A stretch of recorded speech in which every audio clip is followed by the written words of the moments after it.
So you clicked on this video because you want to learn how to hide this in school.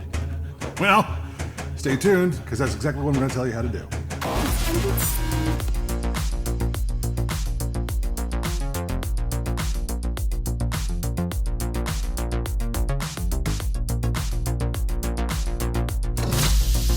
All right, so we know that you want to hide your vape at school, you want to hide it from your parents, you want to hide it everywhere. So let's go ahead.